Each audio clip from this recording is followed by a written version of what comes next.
Señores, Dios les bendiga a todos. Shalom Alejem Ubrahot para cada uno de ustedes. Hoy prendí esta cámara para decirle algo muy profundo, con mucha altura y con respaldo de arriba. Y necesito que usted esté preparado para entender la secuencia. Suba hacia este volumen de transmisión. Miren, yo doy varios talleres, doy taller número 1, taller número 2, taller número 3. Y el 1 incluso va a comenzar una nueva temporada ahora el lunes, si Dios lo permite. Pero tengo tiempo armando el taller número 4, titulado La Biblia y la Historia. Es decir, equiparando los libros bíblicos con la historia, la literatura bíblica con la historia, los contenidos bíblicos, adaptación con los hallazgos arqueológicos, todo lo que tiene que ver con los orígenes de todo el contenido completo de la Biblia, equiparándolo con la historia. La datación bíblica, la datación histórica, todo. Y es fuerte, esa materia es muy fuerte. Sin embargo, o esas materias de ese taller son muy fuertes. Y yo recuerdo que yo, en los primeros días que empecé a prepararla, bueno, cuando ya, los primeros días, en los últimos días cuando estaba terminando la preparación, que de hecho la terminé, pero ya no la voy a impartir. Entonces, cuando la termino, en esos mismos días cuando estaba terminando, yo me hago un sueño. Y en el sueño que me hago, no sé quién me hablaba, pero un personaje me inquietaba, hablándome, diciéndome, no se la comparta, no se la diga, no lo enseñe, no la comparta, no lo diga, no lo enseñe, no la comparta. Y eso me retumbaba en sueño y yo me despertaba, me acostaba, volvía a hacer el mismo sueño, me despertaba, me acostaba, volvía a hacer el mismo sueño. De una manera muy consecutiva, lo mismo, el mismo sueño, periódicamente, de una manera, ¿verdad?, semi-instantánea, repitiéndose. Digo, pero acá hay que esto. Y nada, y tenía el taller en pausa y ni siquiera lo había publicado ni nada. Dejé eso así, no lo había publicado. Yo nada más doy lo más sencillo, el intermediario y un poquito de tema polémico ya. Número 1, número 2 y número 3, 3 talleres. Y el cuarto, que es la Biblia equiparada con la historia, lo tenía frisado. ¿Qué pasa? He estado pensando mucho en eso, incluso hace poco tiempo. Acabo de terminar de hablar un tema con el anciano, estábamos ahí debatiendo algunas ideas sobre temas, incluso hasta sentimos la presencia los dos, hablando sobre esto. Y es que hay un misterio bien grande, que muchos científicos y que mucha gente con la historicidad no han podido descubrir todavía. ¿Usted sabe por qué? Porque Dios se envolvió en un lienzo llamado misterio y se ocultó de la ciencia. Se ocultó de la historia, de los hallazgos arqueológicos, donde los arqueólogos pudieran encontrarlo. Dios se ocultó.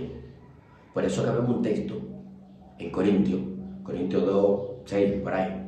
Dice más, hablamos sabiduría de Dios, misterio, la sabiduría oculta, la cual ninguno de estos príncipes conoció, porque si lo hubiesen conocido, nunca habrían crucificado. Entonces, cuando usted parte desde ahí y lo agarra y empieza a armar, rompe, todos los que parten desde la Sofía, la sabiduría que viene por la razón, se le ahoga la convicción para entender la sabiduría oculta, Jokmah, combinada con la Binah, entendimiento de Dios, porque Dios se envolvió en el lienzo y se ocultó. Dios ha caminado por la historia durante los tiempos, durante las edades, durante las mentalidades, durante los rollos, durante los escritos. Incluso desde Gilgamesh, desde Ucarí hasta la Biblia, todo el tiempo Dios ha ido caminando en medio de todo. Y la Biblia tiene reflejo de ese misterio. Pero ninguna literatura en lo absoluto puede descifrarlo, porque Dios se envolvió en un lienzo y se ocultó. Entonces, solamente le da a conocer ese misterio a los pequeñitos, a quien Él le plazca, a lo que Él ponga en una lista, a ti. Y no se le revela del todo.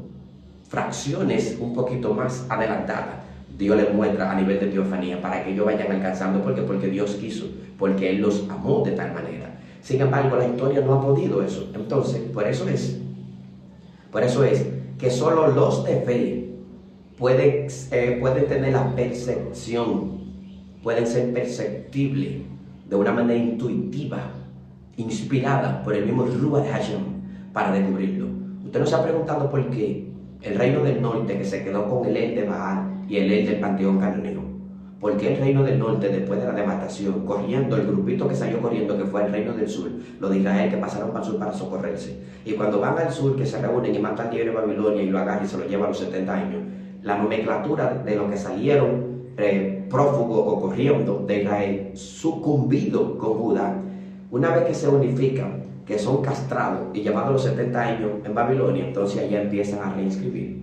Entonces, el Elión, el Eloa, el El, el Elohim, que se entendía de allá atrás, se mezcló entonces con el nombre y el título regional Yahvé, porque ni siquiera Yahvé es su verdadero nombre, sino el título regional, entonces se funciona.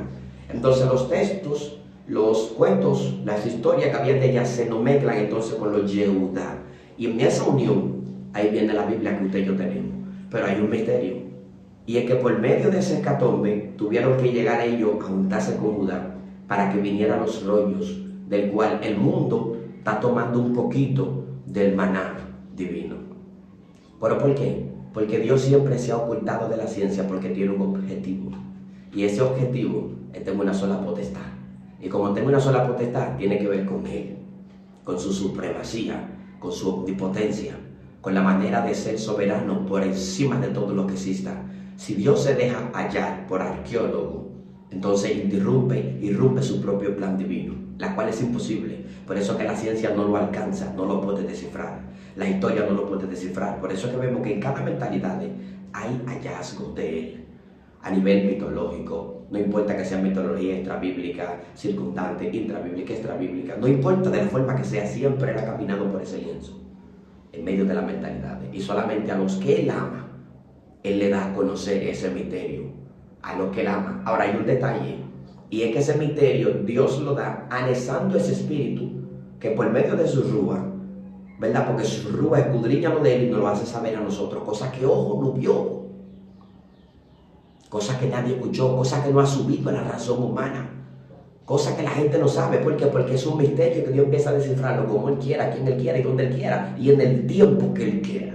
Siento su presencia. Por eso es que Dios me prohibió enseñar, dar ese cuarto taller de la Biblia y la historia, porque la mayoría de estos cristianos no están preparados, no están preparados.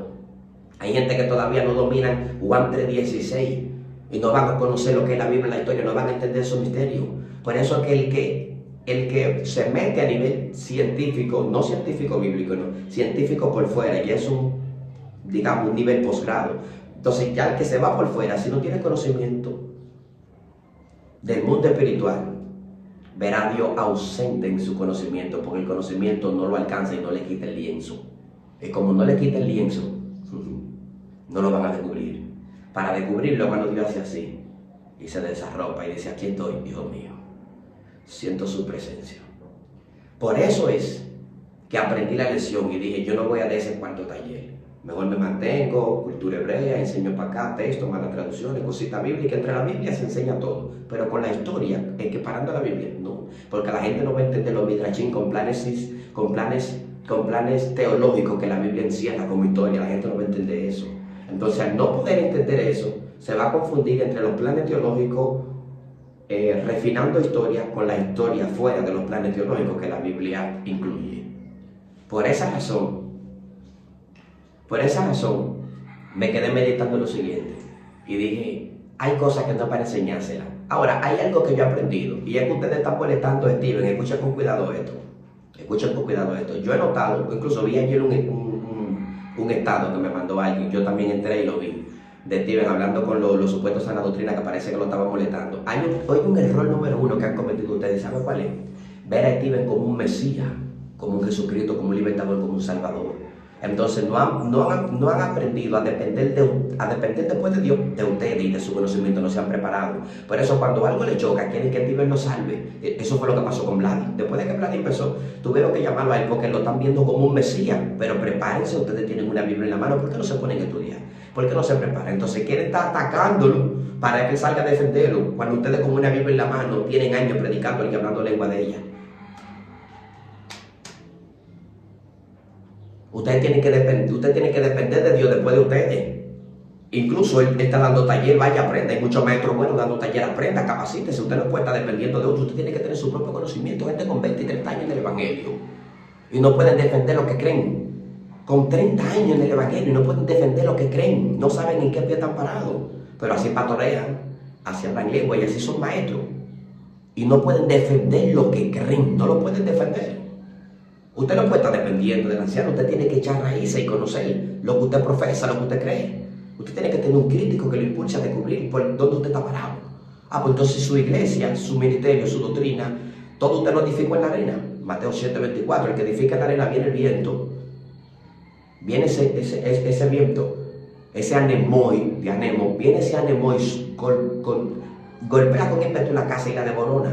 Pero el que sabe en qué está parado, edifica sobre la roca tendiendo el tabar.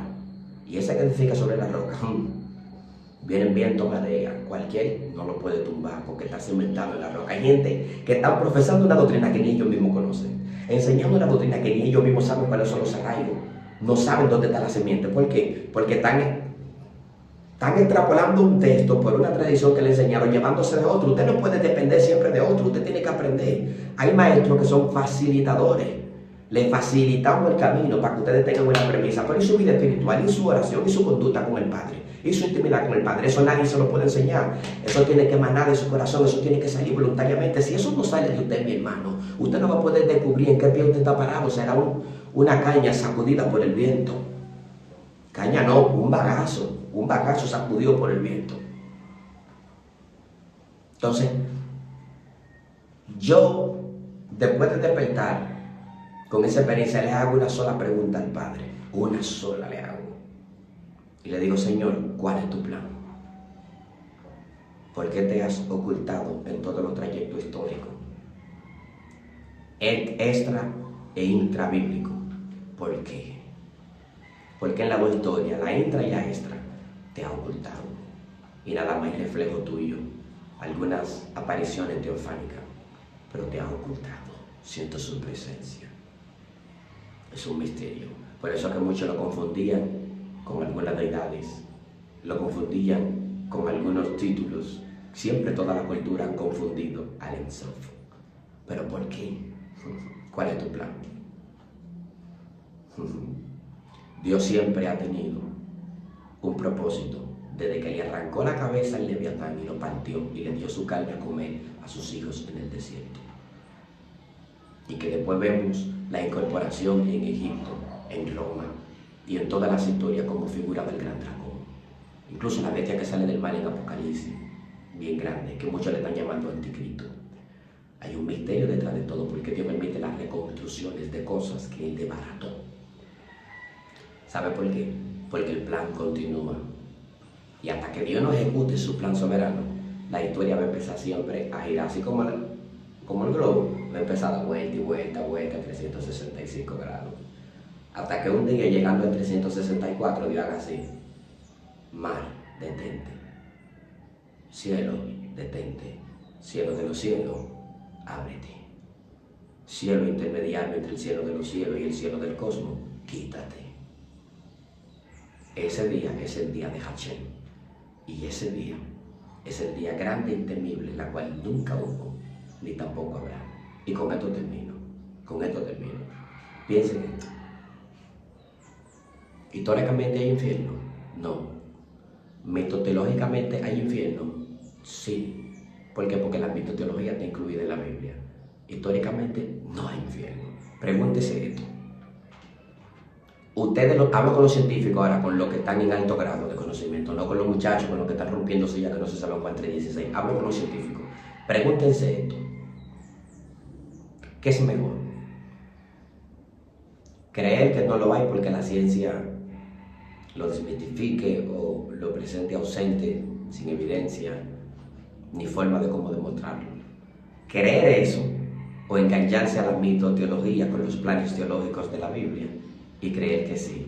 ¿Cuál de las dos conviene más? Esa es una pregunta. La segunda es: imagínense que ustedes o la ciencia y todo lo que opinan los supuestos doctores, los altos grados, imagínense que todos ustedes tienen razón y se van por la parte de que no hay infierno, diciendo que eso son mitoteología muerta, que ya la apocalíptica o la apocalipsis ya murió. Ok, digamos que esas son sus verdades y que ustedes tengan razón. Nadie pierde nada, porque será lo mismo para todos, nadie pierde nada. Pero ¿y si la mitoteología bíblica con planes teológicos tiene razón? cuando despertemos después de la muerte, ¿quién gana? Estoy usando su misma Sofía. Es mejor creer por un golpe de fe que no creer por la ausencia de registro. Porque el que cree por golpe de fe tiene un punto adelante. Y si es verdad, el que tiene fe gana al final de la jornada, en la otra vida después de la muerte. Si es mentira, no pierde nadie. Shalom Alejín, Ubrajot, siempre la verdad reina. Este es su servidor, Rafael Germán.